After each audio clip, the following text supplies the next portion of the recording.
Well, hello there. You can call me Bill. I'm a mineral collector, and I'm glad to see you watching this video. It must mean that you're interested in minerals or rocks, and or already have a collection.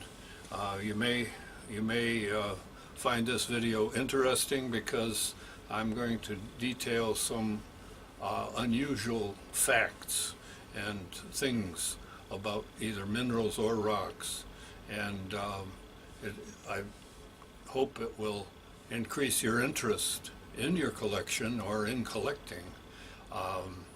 I've been a collector for many years, and I'm not going to tell you how many, but I have a large collection. This is one of 5 cases that I have of minerals on display. I'm not going to go over piece by piece, but I'm just going to take a couple of pan shots here so you can kind of see the collection.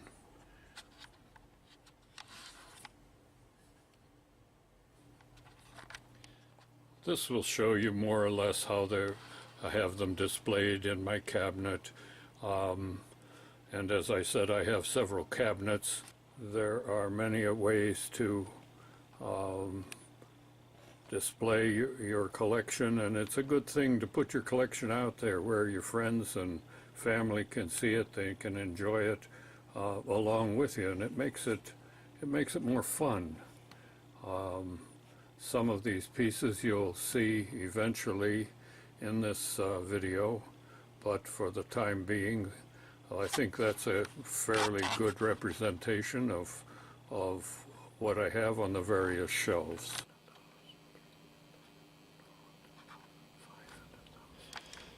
Well, here is something that will be of interest to you.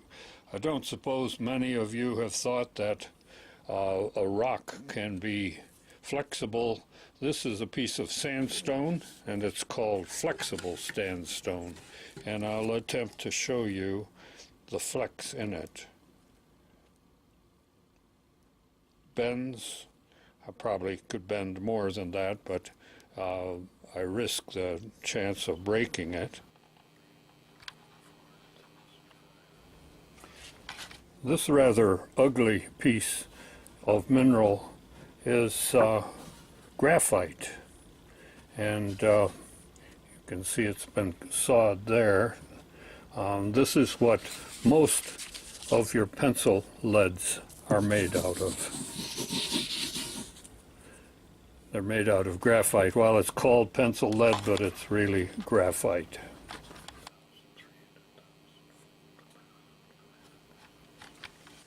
This piece is interesting and should be very interesting because it's an iron meteorite, and it's as you can see here, there's some rust on it, which it's developing, but it came from outer space. These kind of objects are fairly expensive to put in your collection.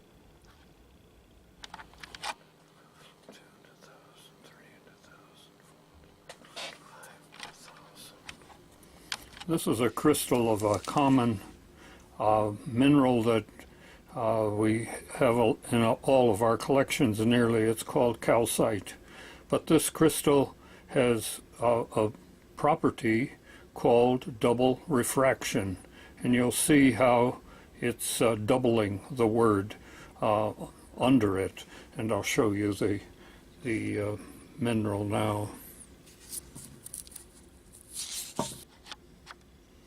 And anyone could have this. They're fairly common, but it's an interesting form of the crystal of calcite.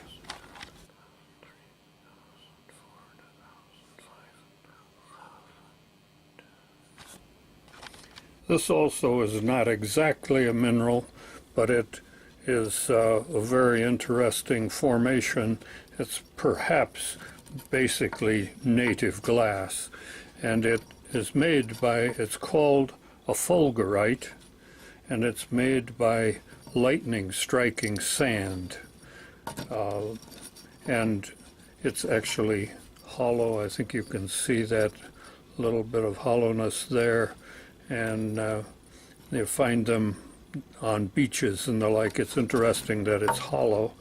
I have no idea why, but it's an interesting piece and makes an interesting talking point in a collection.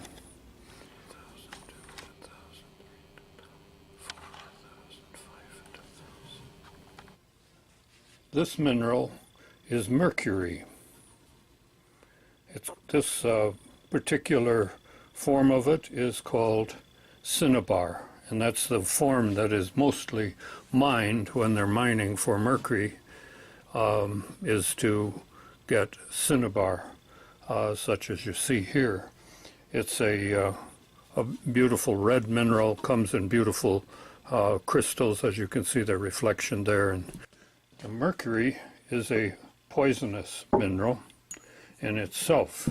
And in this form, it's, as you see in this beaker, is the most common that is liquid at room temperature. And there are a few others that are also liquid at room temperature. Mercury is found in thermometers and switches, some types of switches.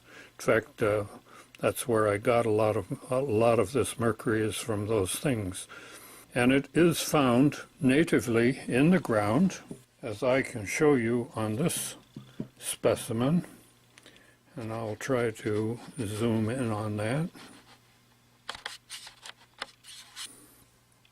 But you can see that ball there and that one there. There's a couple tiny ones. These are found native in the ground. They were found native in the ground, actually in California.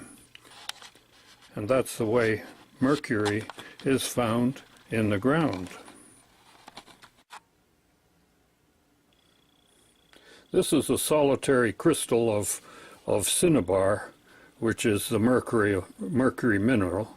And this comes from China, and it's fairly expensive, but it's a beautiful crystal of cinnabar.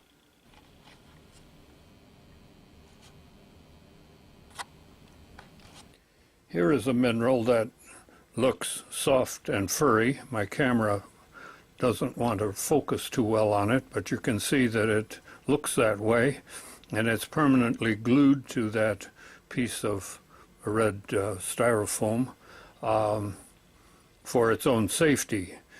You may find this in rock shops or a mineral show and want to touch it.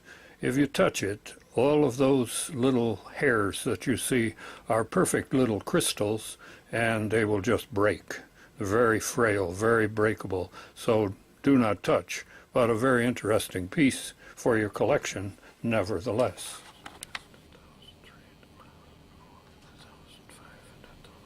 This is an interesting collection of cubes of pyrite. Pyrite is an iron sulfide.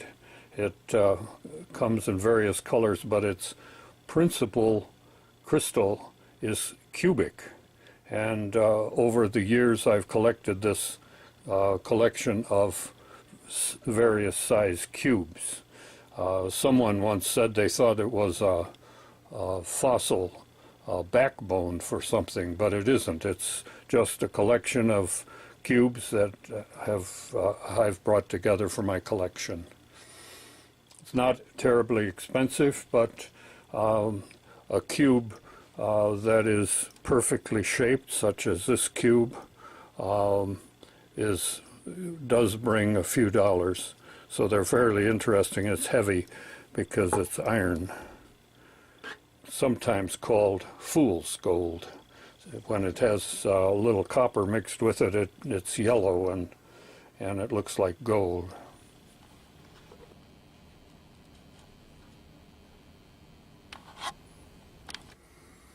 This is a rock we call a geode, and it's an unusual one.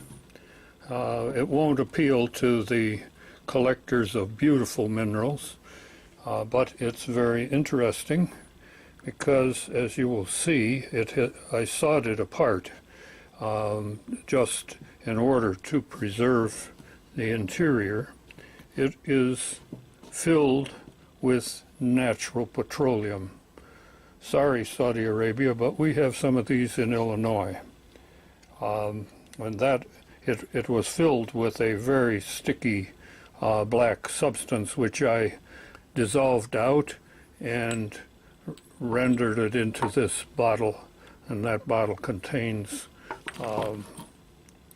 the natural petroleum that was in this rock. And it's just interesting. As I say, it's not beautiful, and it probably won't appeal to the beauty collectors, but it's a very interesting thing to know that somehow it filled with natural petroleum. It wasn't found in a soup of natural petroleum. It was just found as a rock, as you see here. Not especially beautiful, for sure. You can see where I cut it.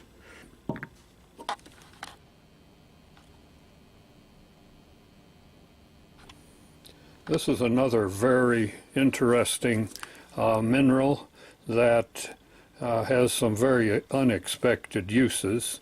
This is called mica, and in the old days it was used in stoves for heating the house, where they would have a little window in the front. You could see if the fire was burning, because this mineral is clear, and the fracture is like very thin. Let me see if I can get a piece off here.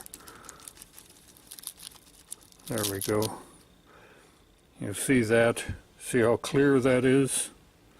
And that's what they used because it was impervious to the heat of the stove, and it was like a piece of glass almost.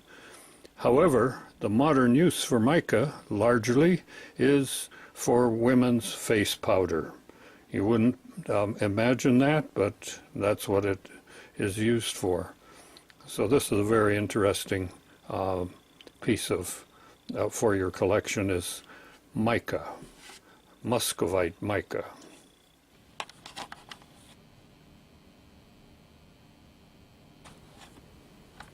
This is another very unbeautiful but interesting formation of a mineral. This material here is called palygorskite. The crystal here is a calcite crystal, and it's attached to several other calcite crystals, but it's like a fabric almost. It's flexible and soft, and sometimes referred to as mountain leather, but it's a very odd formation of a mineral. And I'll say the word again, palygorskite. And I thought you would be interested to see that.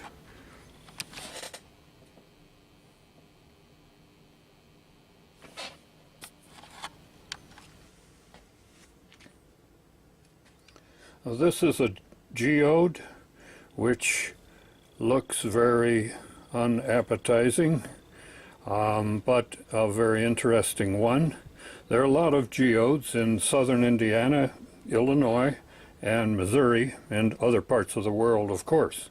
But this one happens to be interesting because it contains a number of millerite crystals, and they are just fine hairs. I'm going to try to show you these on the camera, if I can.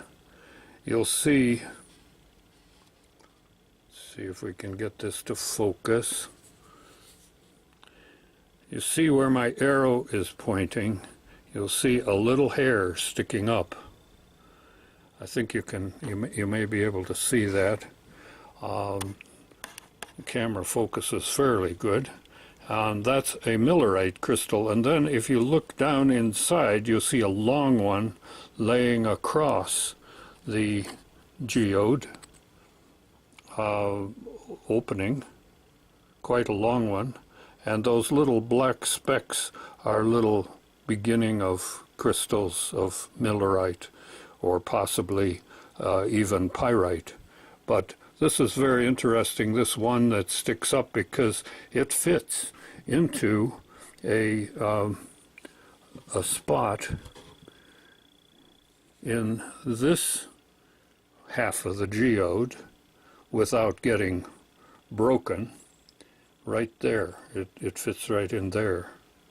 When the geode is closed, it fits there and doesn't break it. But they're very frail. If you were to touch one, it would break quite easily. But they're perfectly shaped crystals. They're not just wires, round wires. They're hexagonal shaped. I believe they are very perfectly formed. So I thought you would be interested to see that.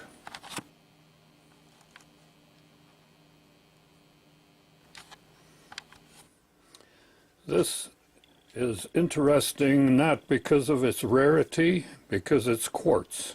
And quartz is one of the most prolific minerals on Earth. But this one happens to be grown by man, and it's perfectly clear. And why they grow this is to use it. Quartz is used in crystals for communication and all manner of things. But it's a very interesting piece because it's a complete man-grown crystal of quartz.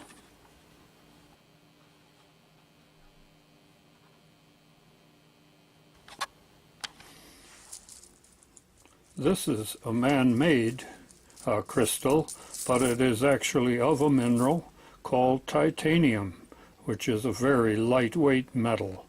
And this comes from when the titanium is being smelted, and it forms these crystals.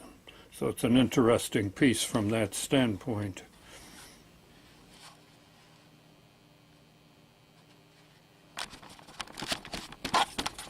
This piece could be labeled a bomb because it's called a volcanic bomb. It's when lava is spewed out of certain volcanoes, as it falls to the ground, it takes this shape and hardens. This is a very old specimen, and there's labels from other owners of it. And those also are important to keep in your collection if you have a piece like that. Well, it's not beautiful, but it's an interesting item for show and tell.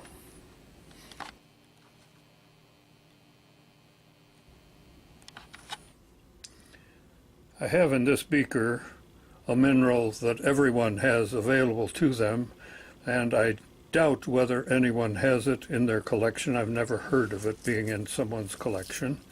It goes by the common name of water, but it has some very interesting properties that we don't often think about.